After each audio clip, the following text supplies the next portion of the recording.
দর্শক, আজকে আমি সজনা গাছের হার্ড পোনিং বা 1G 2G 3G 4G যে কাটিং হয় এইগুলো আমি ব্যবহার করব। তার মধ্যে প্রথম যে 1G কাটিং বলা হচ্ছে সেটা আমি প্রথম দিকে করিনি, কিন্তু আমি সরাসরি গাছগুলোকে হার্ড পোনিং করব। হার্ড পোনিং বলতে মূল যে গাছ আমি গাছটাকে অনেক আগেই কিন্তু হার্ড 1G করতে হতো, কিন্তু আমি করিনি। আমি এটা পরীক্ষামূলকভাবে রেখেছি। আমি সরাসরি হার্ড পোনিং করব। 3 ফুট গাছটাকে রেখে আমি কেটে দেবো। যেহেতু মূল গাছটা আমি কেটে দেবো, শক্ত গুঁড়িটা, যার ফলে এটা হার্ড পোনিং হবে। আর যদি গাছ ছোট থাকে এবং তখন যদি আমি আগাগুলো কেটে দিই, এগুলোকে 1G 2G 3G বলা হয়, এক্ষেত্রে এটা হার্ড পোনিং হবে। বিষয়টা হচ্ছে, আমি কাটিংয়ে যাওয়ার আগে 2-4টা কথা বলবো। এর আগের ভিডিওটা এই মুহূর্তে চলছে, দুর্দান্ত গ্রো করেছে, ভালো লাগছে। অনেক আমার ভিউয়ার্স, অনেক দর্শক মণ্ডলী আমাকে ফোন করেছে, বলছে দাদা আপনি কি এডিট করে গাছকে বড় করেছেন, না আপনি 8 ফুট না 10 ফুট, বিভিন্ন রকম মন্তব্য করেছে। আমি এই পরিপ্রেক্ষিতে 2-4টে কথা বলবো। মাটি যদি ভালো হয় নিঃসন্দেহে গাছ সবসময় ভালো হবে, এটা তো বাস্তব সত্য, ধ্রুব সত্য। এই মাটি আমি সম্পূর্ণ জৈব পদ্ধতিতে তৈরি করেছি। এই মাটি একদম ক্লিয়ার, পিএইচ লেভেল ক্লিয়ার আছে, যার ফলে যে কোনো ফসল করলে অনায়াসেই ভালোভাবে তৈরি হবে। এই গাছের ক্ষেত্রেও কিন্তু কোনো রকমের ত্রুটি হয়নি আমি মনে করি। আপনারা জানেন বা জেনে রাখুন, দেখা গেছে আদর্শ মাটির প্রতি গ্রামে 1 কোটি ব্যাকটেরিয়া বাস করে। 1 একর জমির 15-20 সেন্টিমিটার গভীর মাটিতে 180 থেকে 1800 কেজি ব্যাকটেরিয়া পাওয়া যায়। আবার 1 গ্রাম মাটিতে 1 লক্ষ থেকে 1 কোটি পর্যন্ত ছত্রাক পাওয়া যেতে পারে। সমপরিমাণ মাটিতে প্রায় 1 লক্ষ অ্যাক্টিনোমাইসিটিস বাস করে। 1 একর জমিতে যার পরিমাণ 180 থেকে 1800 কেজি পর্যন্ত হতে পারে। এই হলো জীবন্ত মাটির ধারণা।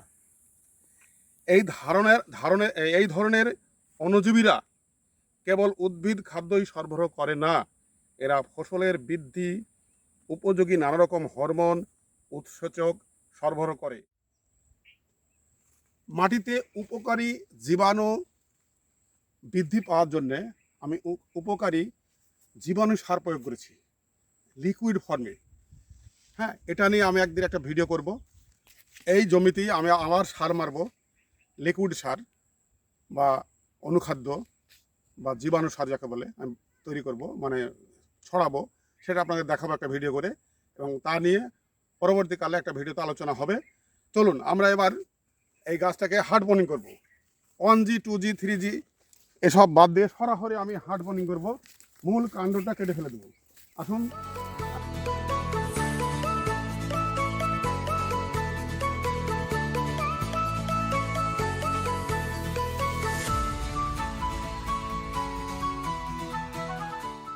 এইটা একটা পাট কেটে নিলাম, আর এই যে একটা টেপ আছে 1 ফুট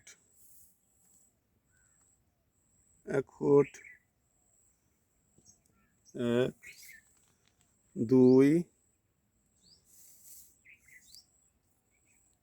3 12 36 3, ঠিক আছে।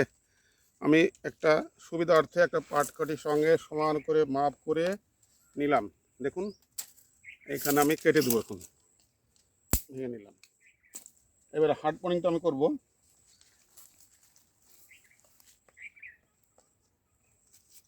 আসুন,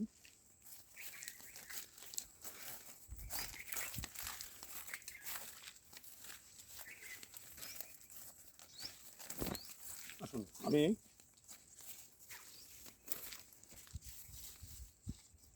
সরাসরি এই পরিমাণে এটা হার্ডনিং করে দেবো।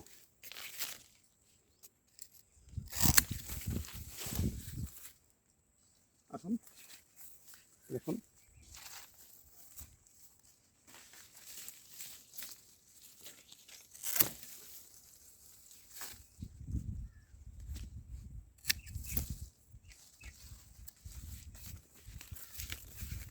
এই গাছটা দেখুন হার্ডবনি করে দেবো সরাসরি। আমি 1G 2G ওগুলো ধরছি না, আমি সরাসরি হার্ডবনি করে দেবো। অনেকেই দেখা যাচ্ছে 1G 2G 3G 4G তারপর হার্ডবনি করে, আমি সরাসরি গাছটাকে কেটে দিচ্ছি। দেখুন এইটা সেই গাছ, এটাকে আমি ভিডিওতে বলছিলাম যে এটা ফ্লিপকার্টের মাধ্যমে নিয়ে আসে এই গাছটি। এই গাছটা দেখুন সম্পূর্ণ পাতা আলাদা, আমার মনে হয় একটা অন্য জাতের। এটাও কেটে দিলাম দেখুন।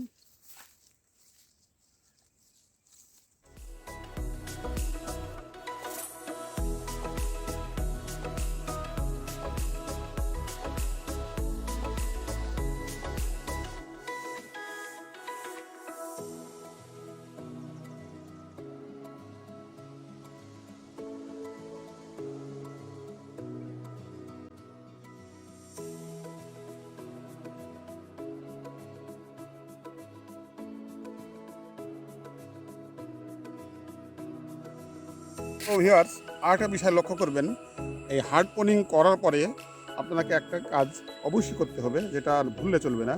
কারণ এই হার্ডপনিং করার জন্য গাছে যে ক্ষতটা হচ্ছে সেখানে একটা আপনার ফাঙ্গাসাইড দিতে হবে, সেটা অক্সিক্লোরাইড, কপার অক্সিক্লোরাইড। এই যেন দেখছেন এখানে দেখুন, এটা কপার অক্সিক্লোরাইড আমি তুলো সঙ্গে নিয়ে আর কি, এই এটা নিয়ে, হ্যাঁ কপার অক্সিক্লোরাইড মানে আপনারা অনেক সময় এই নামটা বুঝতে পারবেন না, আপনি ধরে নেন এটা ব্লু কপার, ব্লু কপার। আসুন এইভাবে আমি এটা এখানে লাগিয়ে দেবো, যদিও জল দিয়ে গুলে লাগানো দরকার, আমি তবু এইভাবে লাগিয়ে দিচ্ছি, এতে খরচটা বেশি হয়ে যাবে। দেখুন এখানে এইভাবে লাগিয়ে দিলে গাছটাতে কোনো রকমের গন্ডগোল মানে অসুবিধা হবে না। কপার অক্সিক্লোরাইড এটা আপনারা প্রতিটা গাছে যখন ব্যবহার করবেন এইভাবে দিয়ে দিবেন, হ্যাঁ, তাতে গাছে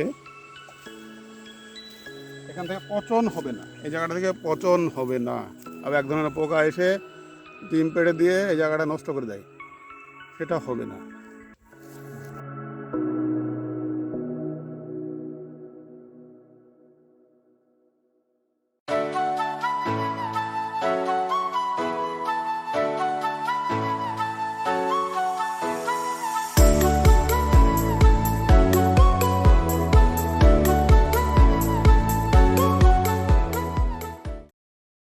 বন্ধুরা, যদি ভিডিওটা ভালো লাগে একটা লাইক দিবেন আর সাবস্ক্রাইব করবেন চ্যানেলটি, আর মূল্যবান মতামত কমেন্ট বক্সে জানাবেন।